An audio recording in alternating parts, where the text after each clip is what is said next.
Okay. Buongiorno, sabi nga sa wikang Italian, sa wikang French, bonjour. Ayan. Anyway, nagagalak po akong narito ngayon. Kanina po, nung papunta po ako, medyo nalungkot po ako dahil nung pagdating ko doon, may mga edad yung nadatnan ko. Hindi yata darating yung mga youth na kamukha ko, kung gano'n, ano ho. Aba, nung medyo nasa mag-umpisa na po tayo, sabi ko, marami na kami. Amen. Nakakakaba po kasi kapag ang isang church, puro matatanda ang dadalo. Ano ho. Hindi po namin kayo dinidishonor, but then, yung inahanap po kasi namin, yung makakapalit po sa amin. The next generation. Kaya po ito ang tuwa kanina nung nakita ko po yung mga youth na kasama namin ni Pastor Herbert. Amen. At least hindi kami ma-OOP. Out of place. Amen. Sige, tayo manalangin muna. Kami po yung nagpapasalamat, O Diyos, sa oras na ito. Patuloy po naming inihiling ang iyong pagsama. And we thank you, Lord God, dahil we can feel your presence, Lord, sa lugar na ito. Alam po namin ang bawat dalangin and even yung mga bagay na hindi namin nasambit, na nasa puso lang namin, ay sinagot mo na, Panginoon, at pinakinggan mo na. Salamat po, Lord God. I-bless mo ang mensaheng ito, Lord God. Mangusap po sa amin, magbago ng kaisipan, ng pagbubuha ng aming mga buhay, magligtas, mag-deliver, Panginoon, sa oras na ito. Ito po ang aming dalangin. In Jesus' name, and everyone will say, Amen. Okay. So parang mag-exhort lang po ako. Ano ho? So ni-research ko kanina yung difference ng preaching at saka ng exhortation. Parang wala namang pinagbago. Ano ho? Kaya lang kailangan ko daw kayong i-convince sa oras na ito when I exhort. Okay, pag preaching, medyo lalakasan mo yung boses. Pag exhortation, mahina lang. Para magmukhang exhortation.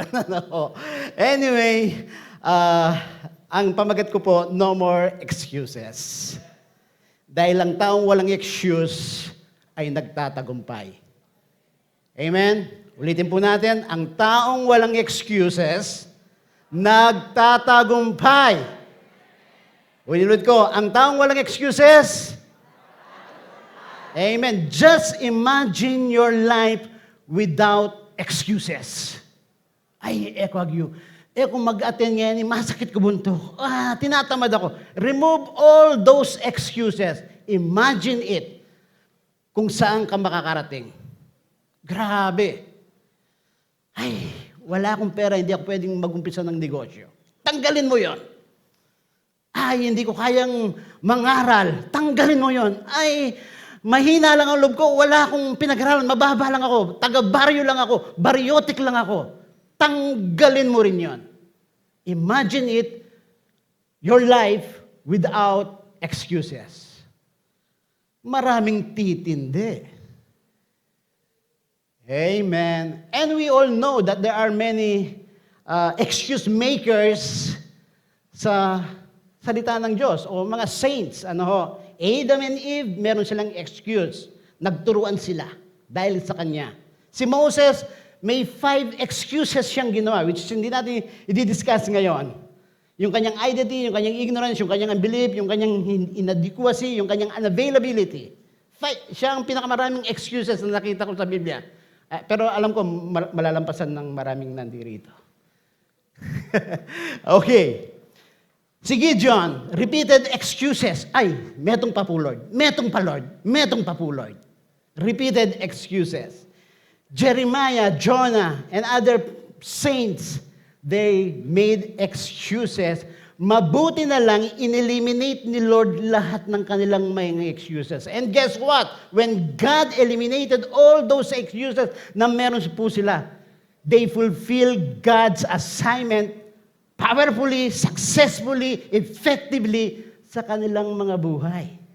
And God can do the same with us if we remove all the excuses na meron po tayo.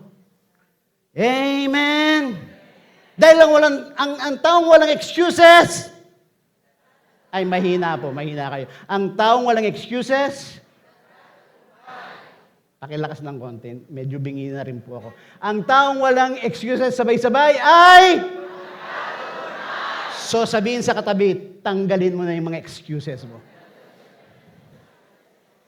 Beginning today, Pag may sinabi sila sa'yo, susubukin ko, gagawin ko po. Amen? Huwag mo nang pag-isipin, lalo na kapag ang nanay, tatay, lalo na pag pastor mo ang nagsabi sa'yo, yes, Lord, yes, Lord. No more excuses.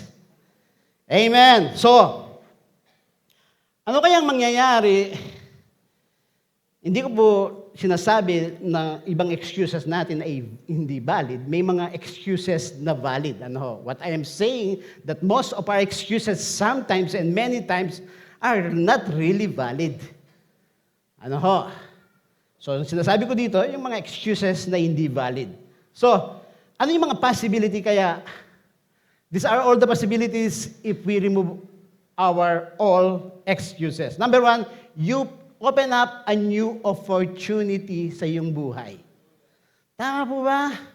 Kahit iniisip mo, parang hindi ko kaya to. Pero kung sinubukan mo siya, well, nag-create ka ng opportunity para ikaw ay mag-grow. Nag-create ka ng opportunity para matutunan mo yung hindi mo alam. Tama po ba? Instead na kinat off mo na, then you miss that opportunity na pwede kang matuto or even mag-grow or magtagumpay. Tama po ba? Sabihin niyo po, Pastor, malaki po yung tama niyo. Hallelujah. Amen. So, I like, yung medyo nagpapatawa. Okay, so if somebody tell you something na kailangan mong gawin, at dahil bago sa ito, gawin nyo lang po. Amen? Hindi naman po magtatagal na alam yung parang hindi magtatagumpay yan. God will let you know kaagad. Pero the thing is, at least you try it. Amen? You put up a new business. Pag sinabi ng mag-business kayo, kayong mga young people, go to Tikba instead of Starbucks. Wow, may libreng kape mamaya yan. Amen? Kahit sabihin na natin medyo mahal si Tikba, which is for sure hindi siya mahal, pero dahil alam mo yung purpose ng Tikba company is to promote God's kingdom, it's to advance kang kingdom, pupunta po ako doon. At dahil alam kong kapatiran to at nagtatights ito, I still go there. Naku, 1 taong libre na ang aking kape. Amen! So yung what I mean is, supportahin po natin yung mga negosyante nating kapatiran. Amen? Para makapag-create silang more opportunity sa kanilang buhay. Amen! Number 2, dahil exhortation, maikli lang. You will learn and experience new things. That's so true. If you just remove all your excuses. Kasi kaya ka gumagawa ng excuses sometimes, baka hindi mo kaya, baka pumalpak ka. Tama po ba? Pero, what if kung nagtagumpay ka? Hindi, Pastor, baka Hindi nga, what if kung nag-succeed ka? No, Pastor, hindi. What if kung kaya mo pala? Tama po ba? So, remove all your excuses. Dahil ang taong walang excuse ay... Ang taong walang excuse... ang nagtatagumpay ay ang taong walang excuse. Wow. You will really experience new things sa buhay mo. And then yung talagang learning experience ang gusto nating magkaroon po tayo. Dahil sabi nga, nagkakaroon po tayo ng kwento. Dahil ang taong walang kwento, naku, alam nyo na yon. Kayo na pong humusga sa inyong sarili. Alam niyo naman, taga-baryo po ako and I'm a below average student. Sabi ko nga sa inyo dati, nung the last time I preached, I'm just a baryotic and naglilibre na po ako pag naka 78, 76 ako parang.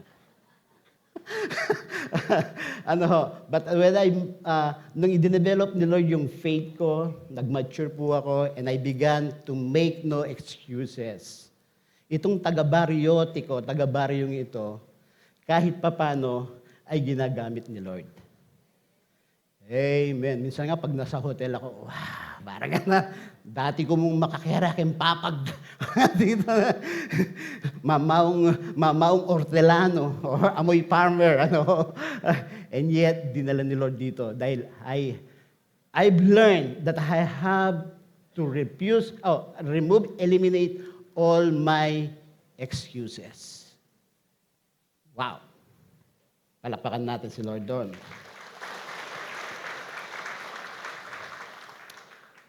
Of course, number 3 is your opening door for exploration or for a new journey sa buhay mo. Dahil ito yung mga teritoryong parang, wow, ngayon ko lang papasukin to. Wow, ngayon ko lang mararanasan to. Nakakatakot po minsan. Amen? Pero I believe this is the most exciting part sa journey natin kay Lord.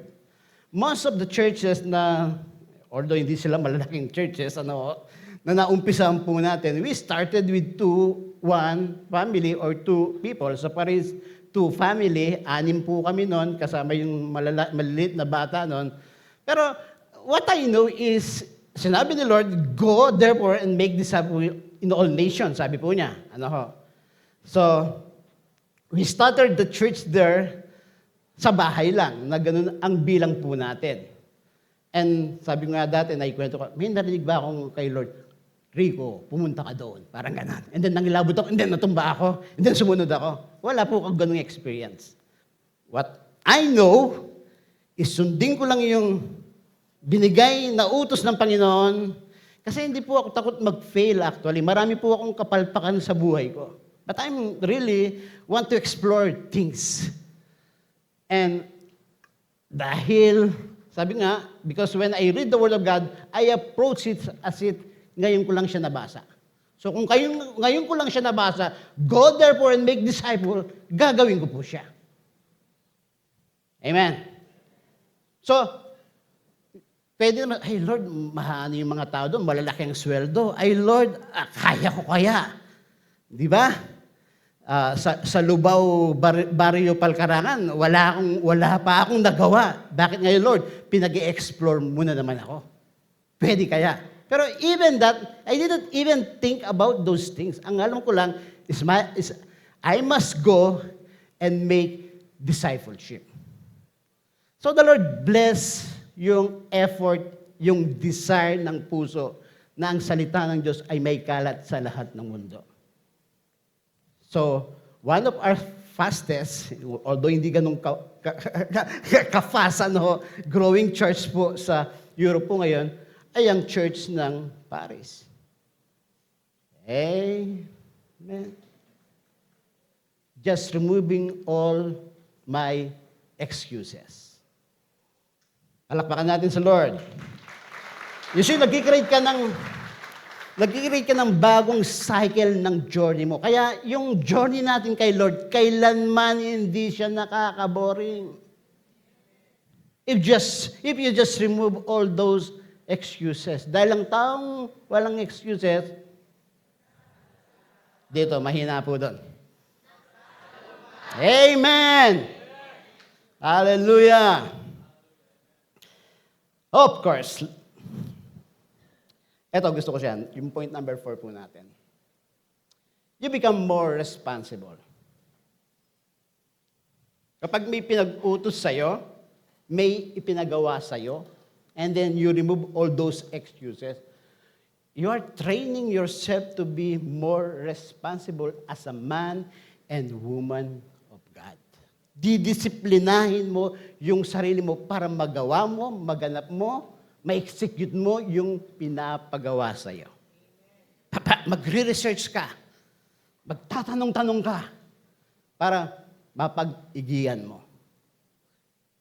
Just removing all those excuses, you become more responsible as a man and woman of God. Amen.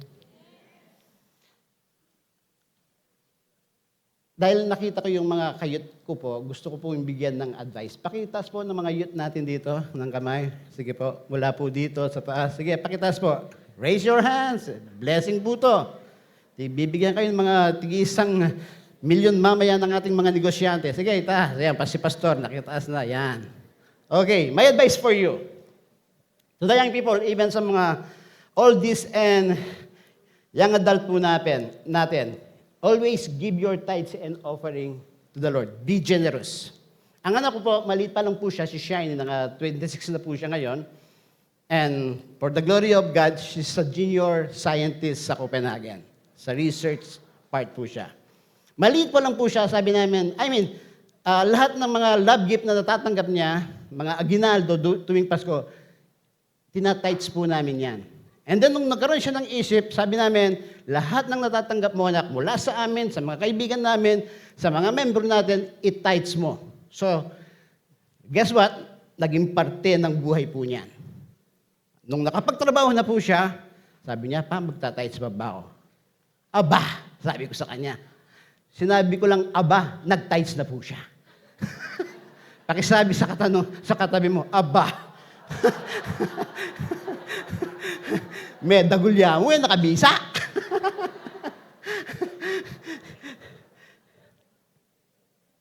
So, I do believe, nung nag-aaral si Shiny, 8,000 pounds to 10,000 pounds ang kailangan, lalo nung nag-university na siya, ang kailangan namin ibigay na tuition fee every 6 months.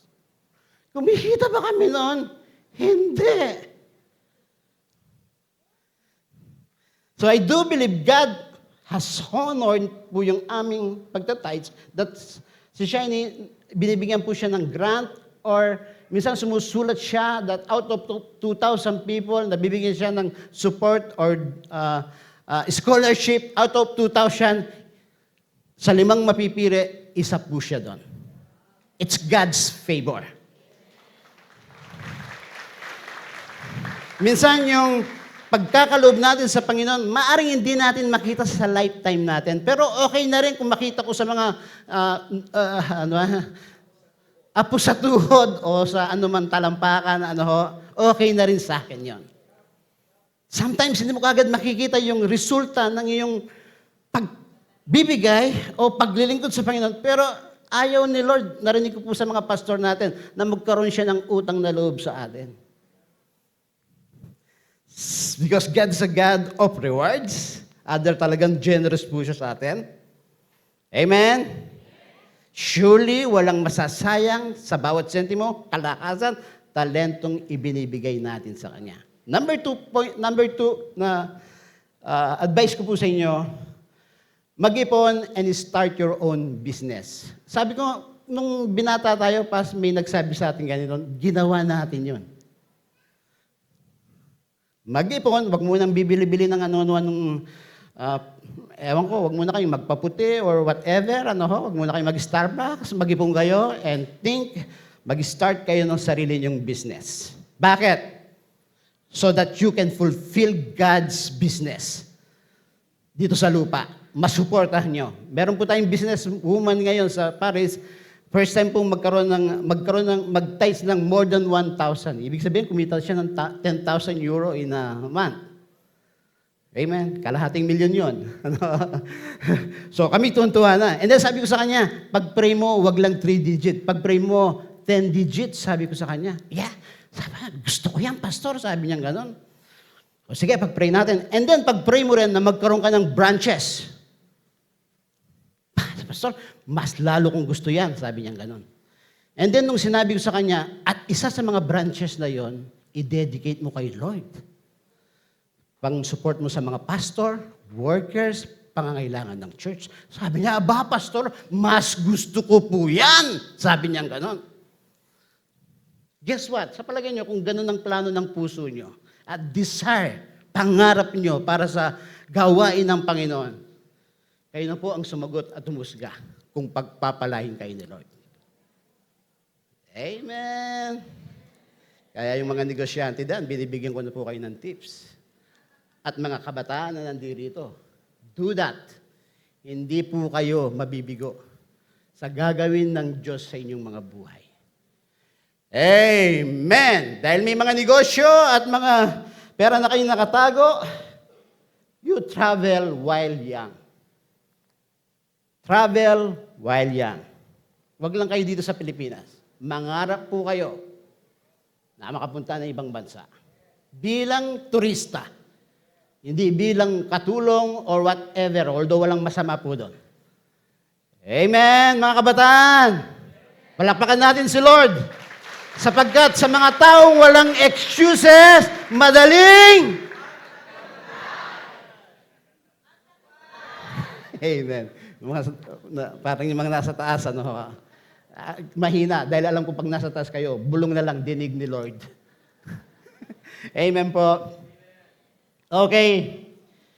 Pray to be a blessing. Maging pagpapala kayo, hindi lang sa sariling pamilya nyo, kundi sa lahat ng tao. Number 5, put God first in your life. Amen. So yung anak ko po, once again, dahil isa lang yung anak ko, pasensya na kayo dahil pagkatapos nun, hindi na pwedeng nagkaroon si Mrs. So dahil in-expose namin siya sa church, saan man siya pumunta ngayon, lagi kong sinasabi, unahin mo si Lord. So ang unang hinahanap niya, church, where she can serve. Ngayon po, kasama yung mga Danish, na iba yung salita. Now, he's learning Danish. Dahil sabi niya, pagpunta ko doon, mga Filipino ba community ang pupunta ko? No, anak, sabi ko, puntahan mo yung mga hindi mo pa nasusubukan para lumawak yung isip mo, lumawak yung kultura mo, lumawak yung kaisipan mo. Ganun. Punta ka sa Danish church.